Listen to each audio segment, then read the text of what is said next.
Good morning. So here's the question. Are you a good parent, or are you a parent that just constantly beats yourself up? We're going to get into it. Welcome to the Rise to Thrive show. I am your host, James Borman. And if you are coming through, please do hit the love heart button. And also in the comments, what I want you to do is let me know, do you consider yourself a loving, good parent, or are you one of those parents that just beat yourself up all of the time? Cool. All right. So, welcome if you're coming through. I've been thinking and dwelling and being in a state of reflection about parenting. All right. It's an open book, right? Yeah, it's one of those things that there is no straight answer to, and I think everyone's opinion on parenting is very different, and it's subjective to the individual, what makes a good parent. And I'm really just like, this is just really like a chat in a pub. So I'm going to tell you a story before we start. So I want to tell you about a story about a guy and his boy, and every single weekend they used to go and see he used to go and see his granddad, and he would jump on the train and they would go through the 5 stops. It would be about a 30-minute journey and then about a 10-minute walk to go to where the granddad lived. And they did this for years and years and years, just continuously going through. And as the boy got older, obviously he became a little bit more independent, until one day he turned around and said to his dad, Dad, is it okay if I go and see granddad by myself? And obviously, being the worried parent, the dad was like, reluctantly turned around and said, sure, no problem. Obviously, internally, completely and utterly worried. So he come to the day, and the dad took the boy down. And as he got onto train, he said, listen, son, if at any point you feel worried at any point, just always put your hand in your pocket and you'll know that everything will be all right. So he thought that's a bit weird, but yep, he got on the train, and on the next stop, 6 youths jumped onto the train, and they were very aggressive, rowdy, loud, and the young boy felt really nervous and vulnerable and alone. And he suddenly remembered what his dad said to him before he got on the train. Always put your hand in your pocket if ever you feel nervous or afraid or vulnerable. So that's exactly what he did. He put his hands into his pocket and pulled out a note. And the note said, son, you don't have to worry, I'm in a back carriage. And I thought, and I heard this story, I think my mum told it to me, and it summed up perfectly how my relationship has evolved with my big two, who are 15 and 17, and what my role is now as that parent. And it's very much about being that dad that is just sitting back a little bit and allowing them to live their lives and actually just be that guide and mentor to them, rather, I guess, than being that dad I am to a 5-year-old and a 1-year-old, where in theory I'm keeping them alive from not doing anything stupid, right? So I think what's important is to understand actually what good parenting is. Now, I don't have the answer for that. I can't turn around and say to you that, like, this is, like, exactly what good parenting looks like. And what I would love for you to do in the comments, if you're listening and watching, is write down whether you feel you are a good parent, or whether you are a parent that just worries all the time, or whether you're a parent that stresses all the time. Morning, buddy! Or whether you're a parent that beats yourself up all the time. Now, my idea, and this is my criteria in terms of when I go through all of the emotions that I do as a parent, and we all go through them, no, I don't think anyone avoids them.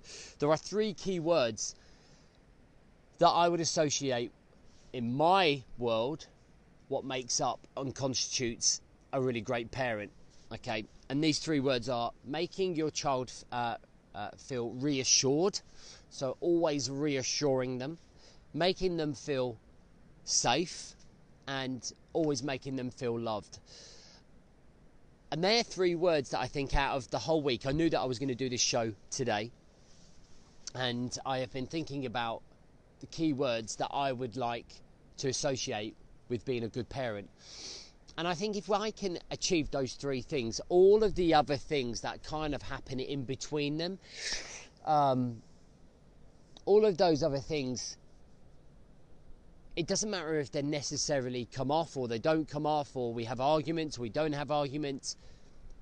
As long as I can have that unconditional love, as long as I can reassure them, as long as I can make them feel safe, and they know that they can always come to me, I think that's the sign for me that of being a good parent, right? Because there are times, no doubt, that I probably do like maybe a bad job in parenting. As a younger man, I was probably a little bit more selfish as a younger man when I was in the military. And as I've got older, I've evolved massively. And I look at the way that I bring up my 1-year-old now and I bring up my 5-year-old now, and I compare that to how I brought up my older two back then. I'm a different type of human being. So I think we naturally evolve in our parenting, and we evolved through our own maturity. I think that we evolve with understanding what's important in life. I think we evolve as a parent when we become the leader of ourselves as well. I think when we are a better human being and we're functioning better with more control, with more routine and more structure, and we're in a good place, I think that allows us to lead our kids better, okay? And I think that's a really important process here, okay? And I think too often we beat ourselves up, and you know, we love our kids unconditionally, like, you know, for a lot of the time they're what we live for, they're what we get up for, they're what we thrive for, they're what we improve ourselves for. And I think sometimes we feel like the dad guilt, or if you're a mum watching, the mum guilt. I think that often creeps up.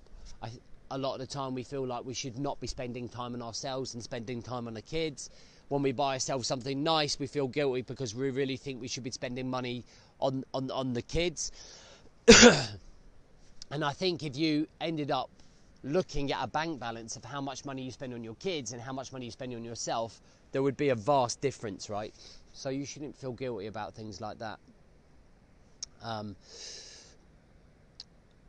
Sometimes I feel like I'm banging my head against a brick wall, and sometimes, you know, all I'm trying to do is guide them through life so that they have the basic values and principles and character to be able to show up in life, right? But one of the things that I've always learned is that you can't force that upon somebody. Like, I'm talking more about my older two than my 5-year-old, right? And my 1-year-old.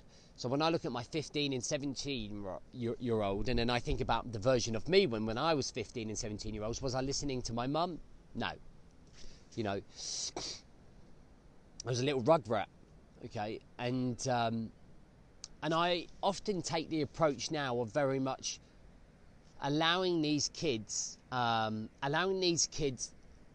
self-discover, okay? And giving them a little bit of rope, to be able to go out there and just learn from their experiences, because I don't think they're ever necessarily going to understand what I've gone through as a human being to be able to give them that advice. The 15 and 17, what I want to do is be in TikTok, have a few drinks and go out with the mates, right? So they don't necessarily understand the bigger picture, the dangers of the world. They understand the dangers of the world, but they don't really understand the dangers of the world. When I'm telling my daughter, and she's walking home at 1 o'clock in the morning, obviously not alone, but with all of her mates, and I'm saying, you do not come home alone ever. Oh, I could handle anyone that comes around me. And you're like, are you literally serious? Like, that's where I feel like I'm banging my head against a brick wall. So you're trying to deal with that, like, naivety and trying to, like, guide and monitor them through, right? But the whole time, this is improving us as a human being. Like, I often feel that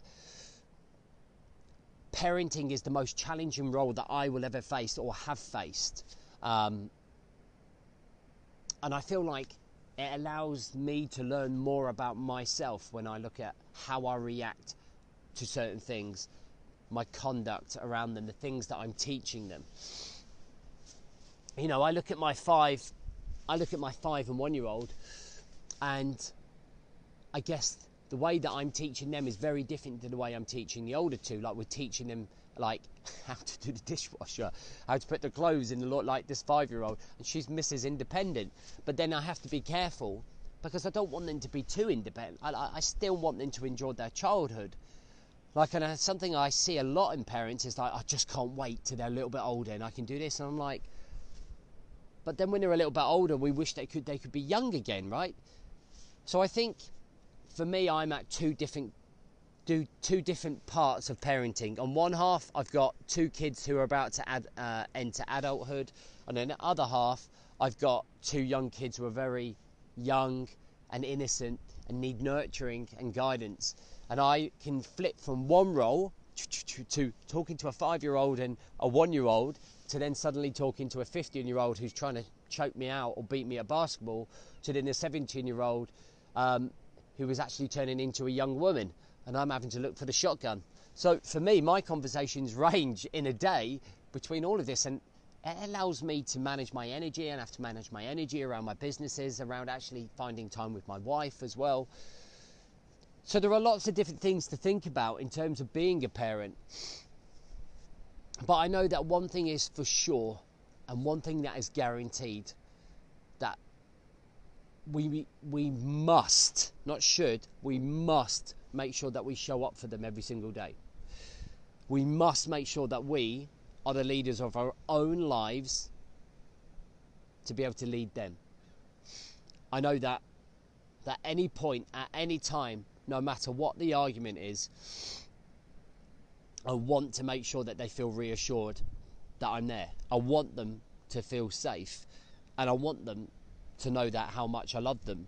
And I will tell them that every single day. There's not a day that has gone by where I've not told my kids that I love them.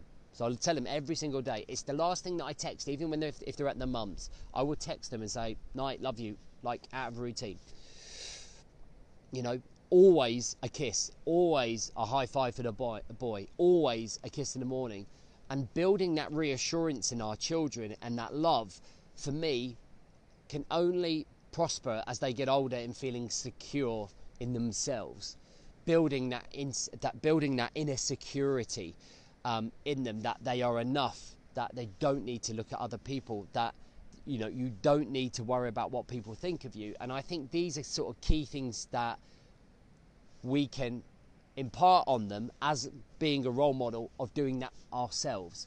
Understanding that actually Daddy's not always in a great mood. Daddy does struggle mentally, but that's all right, and being open with that and say, Daddy's just having a bad day, but we keep moving forwards and we understand ourselves. It's all right to feel those emotions. I think this is more of a brain dump show more than anything, but these are just subjects that I think about as being a parent. There is no right or wrong, but there is wrong. Like, if you neglect your kids, to me that's wrong. But I think in the decisions that we make every single day, we learn, we gain an experience. I've been a father for 17 years. There are some people who've been a parent for 30 years who then, when they're giving me advice, talk to me about different parts of how they're living their life and how things evolve through the 20s. When my daughter was 11 and we were having massive issues, people who had parents of daughters that were 16 would say to me, they're going to come back to you. And in my head, I'm going, no, there's no way.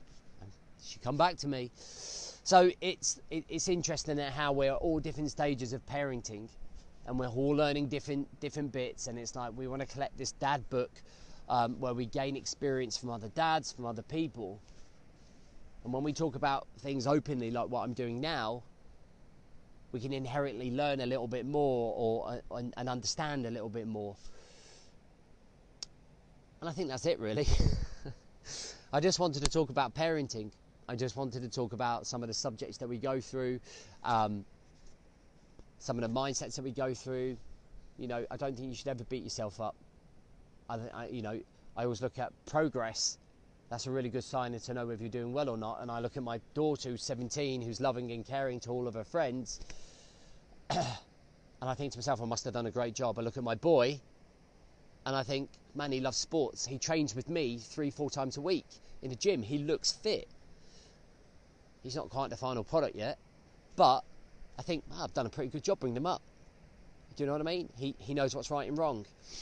And I look at my 5-year-old, and then I think to myself, yeah, she's a decent kid, you know, super annoying at times. And then a 1-year-old I just love to look at because she just makes me feel alive, you know, keeps me on my toes. So I think parenting can put you through a whole range of emotions, right? But at the end of the day, there are soul. They're connected to us. They're our drive. They're our purpose. They're our fire. They're the reason that we're here and want to be the best version of ourselves, right? So anyway, listen, I hope you have a great weekend. I'll see you Monday, ready to go, 5:30 in the morning.